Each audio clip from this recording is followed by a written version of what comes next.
अस्सलाम वालेकुम नाज़रीन, धरती टीवी में भलीकार मां है मंजर अजीज। सबका पेरा शामिल कंदासीं हिन वक्त जूं हेडलाइंस।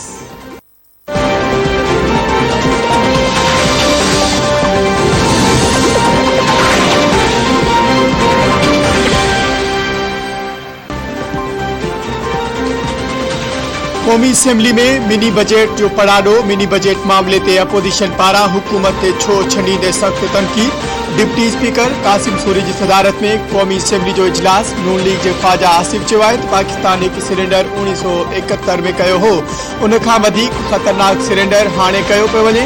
हुक्मरान पाकिस्तान की खुद मुख्तारी के सिलेंडर करण वञी रहा है। मिनी बजट और मरकजी बैंक बाबत बिल खुद मुख्तारी खत्म करण के मुतरादिफ है। स्टेट बैंक में अगवाट ही गवर्नर के नाले ते वाइसराय अची चुको है। स्टेट बैंक IMF की लोकल ब्रांच बणजी वही है। मुल्क हिन वक्त आलमी मालियाती इदारन की कॉलोनी बणजी वो है। राजा परवेज अशरफ चयो तमाम अगवाटी महंगाई सबब तबाह हाल है। मिनी बजट से अवाम के अहजन में वधिक इजाफो थींदो।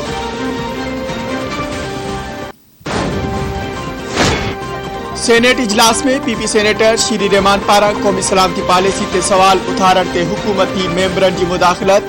गोड़ अपोजिशन जो सख्त एहतजाज। अपोजिशन और हुकूमती मेंबरन के चेयरमैन की डाइस आडो एक बे खिलाफ नारेबाजी। मुखालिफ धुर के मेंबरन जो कौमी सलामती पॉलिसी ऐवान में पेश न करण खिलाफ वॉकआउट। शीरी रहमान जो चवण है तो कौमी सलामती के मामले ते पार्लियामेंट के बाईपास किया वो। कौमी सलामती पॉलिसी सेनेट में छो पेश न कई वही।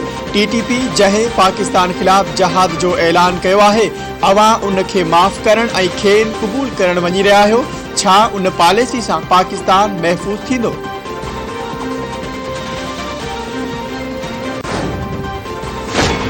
बिजली 4 रुपया 30 पैसा फी यूनिट वधिक महांगी थियण जो इम्कान। नेपरा चेयरमैन माहवार फ्यूल एडजस्टमेंट की बुनियाद ते बिजली महांगी करण बाबत दलील बुधण खां पोइ फैसलो महफूज करे छॾियो। मंजूरी से वाहपेदारन ते 29 अरब रुपयन जो इजाफी बार पवंदो। नेपरा चेयरमैन के समूरन पावर प्लांट्स की बंदिश जो शेड्यूल नेपरा से शेयर करण की हिदायत।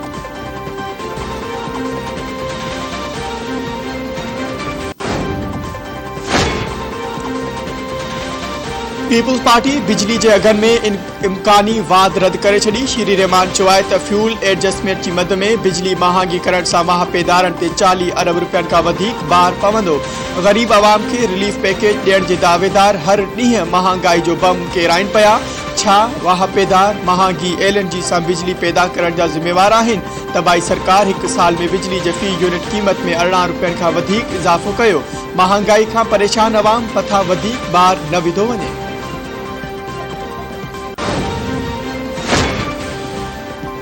हर पार्टी चाहे थी तो एस्टेब्लिशमेंट उनके मथे ते हथ रखे। एस्टेब्लिशमेंट जो फैसलो है तो वह चूंडियल हुकूमत जो साथ दी। अपोजिशन मार्च जरूर करे पर मार्च में न पंहिंजे फैसले ते नजरसानी करे। नवाज शरीफ के अचण से को फर्क न पवंदो। 3 मानू हिते आहिन। सियासी ताबूत के खणण जा 4 पावा घुरबल हुंदा आहिन। इमरान खान की एजेंडा महंगाई जो खात्मो आहे। वफाकी घरू वजीर शेख रशीद।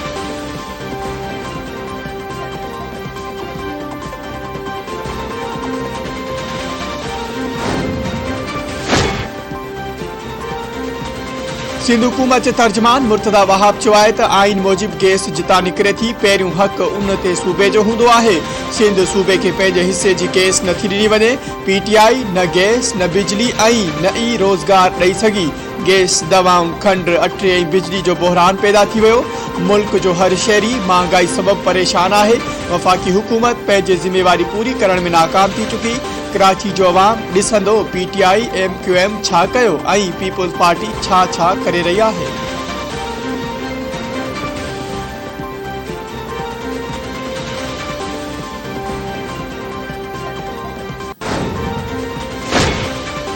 सजी दुनिया में बयानिए की जंग जारी है। हुकूमत समुंड पार पाकिस्तान के सहूलतों फराम करने लिए कोशिशों मथे पई। असां सभिनी के गॾिजी पाकिस्तान और अवाम की खिदमत करनी है। परराई वजीर शाह महमूद कुरैशी जो इस्लामाबाद में 41 सफारती कोर्स की पुजानी वाली तकरीब के खिताब।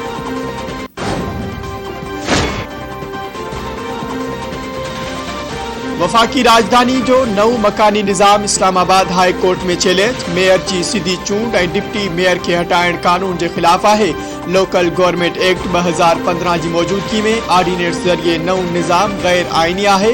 दरख्वास्त में मौक़िफ़ घरू सेक्रेटरी ऐं कानून वारे सेक्रेटरी का 11 जनवरी ताईं जवाब तलब। वडे वज़ीर के ज़राअत बाबत सलाहकार मंजूर हुसैन वसाण की सदारत हेठ सिंध के फर्टिलाइज़र कंपनिन ऐं डीलर जो इजलास। सिंध में भाण की खोट बाबत गौर विचार। मंजूर वसाण जो चवण है तो सिंध के पंहिंजे हिस्से की यूरिया भाण की कोटा न पई मिले। सिंध के हारिन के वक्त सिर ज़रई पाण मिलण घुर्जे। डीलर जो जेके कोताहियूं आहिनि उहे ख़त्म थियण घुर्जनि। सिंध बिल्डिंग कंट्रोल अथॉरिटी के ऑफिस ते पुलिस जो छापो। ऑफिसरन का पुछा गाछा। रिकॉर्ड तलब। DIG ओबर मुक़द्दस सैदत नस्ला टावर मामले की जांच लाइ SSP ओबर अल्ताफ हुसैन की सरबराही में 5 रुकनी जांच कमेटी जोड़े छड़ी। जांच कमेटी में DSP यूसुफ जमाल, इंस्पेक्टर खुशनूर, निसार अहमद मेबर तौर मुकर्रर किया विया। जांच कमेटी सुप्रीम कोर्ट के हुक्म ते नस्ला टावर के जिम्मेवारन खिलाफ केस दाखिल करे जांच कंदी। कराची के कोरंगी वाले इलाके में हथियारबंदन की फायरिंग में एक जणू मारिजी वियो। कोरंगी 28 नंबर वट चिन्यूट अस्पताल भरसा हथियारबंदन की फायरिंग में 28 वरे जो कमरुल इस्लाम अंसारी मारिजी वियो। पुलिस पहुंची मक़तूल जो लाश जिना अस्पताल मुंतकिल कयो।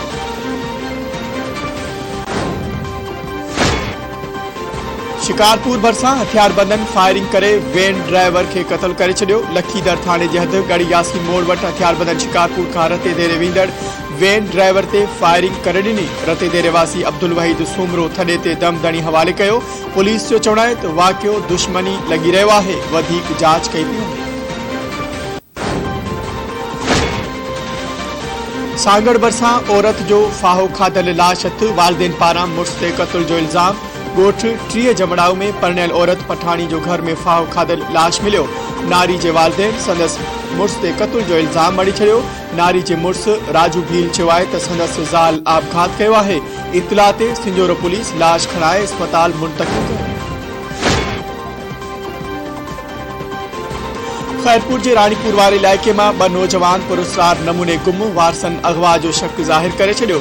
गुम थियल नौजवानन के वारसन जो एहतजाज। संदन चवण आहे त अब्दुल कादिर वसाण ऐं संदस दोस्त एहसान शेख गुज़रियल 6 ॾींहनि खां गुम आहिनि। पर रानीपुर पुलिस इतला बावजूद पुलिस नौजवानन की गोला में संदन का भी मदद न पई करे। चक बरसा हादसे में नीगर ऐं पीरसन औरत फोत। एक जणू जख्मी।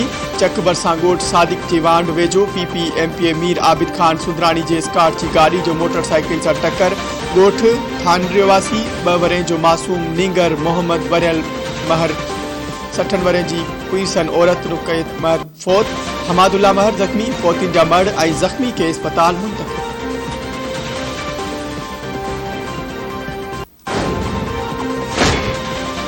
बुलड़ी शाह करीम भरसा मोटरसाइकिल ऐं ट्रैक्टर टाली में टक्कर। एक जणू फोत। जनरल मूसा फार्म वट टंडो मोहम्मद खान ऐं बुलड़ी शाह करीम मेन रोड ते बिनी गाड़ियुनि में टक्कर थी पियो। जुड़ियो खान जामरी जो रहवासी नौजवान बगू कोली जख्मन की सट न सदे बुलड़ी शाह करीम सेहत मरकज़ में दम दणी हवाले कयो। फोती जो मर्द ज़रूरी घुर्जू पूरियूं करण बैदि फारसन हवाले।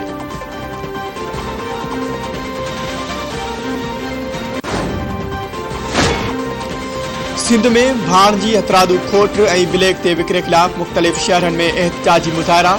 सांगड़ में यूरिया भाण की हथरादू खोट खिलाफ आबादगारन हेड जमड़ाऊ रोड ते एहतजाजी मुज़ाहिरो कयो।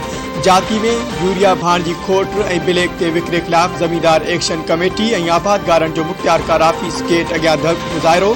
शेदात कोट में सिंध आबादगार बोर्ड सियासी ऐं समाजी अॻवाननि जो कोटू मोटू चौक ते एहतजाजी मुज़ाहिरो।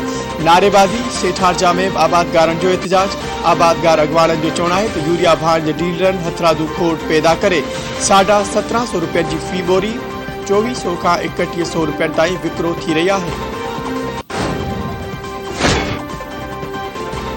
Sindh police non vaccinated corona जो शिकार ऐं फोत थियल ऑफिसर्स के माली फ़ाइदनि लाइ नाअहल करार ॾेई छॾियो। सिंध पुलिस के वेलफेयर बोर्ड के इजलास में अहम फैसला। वैक्सीन न कराईंदड़ अहलकारन के वबा में मुब्तला थियण की सूरत में 10,000 इमदादी रकम न मिलंदी। कोरोना में फोत थियल नॉन वैक्सीनेटेड अहलकारन के वारसन के ऐलानियल 5 लाख रुपया इमदाद न मिलंदा।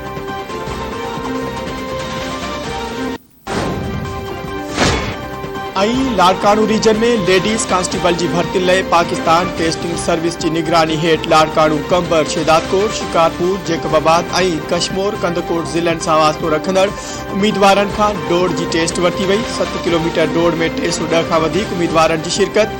अक्सर औरत उम्मीदवार दौड़ी न सघियूं। टेस्ट इंतजामिया मूजिब दौड़ टेस्ट में पास थींदड़ औरतुन जो कद मापे बाद में इंटरव्यू वरता वेंदा, जंहिं बैदि उम्मीदवारन जूं हतमी फ़हरिस्तूं ठाहियूं वेंदियूं।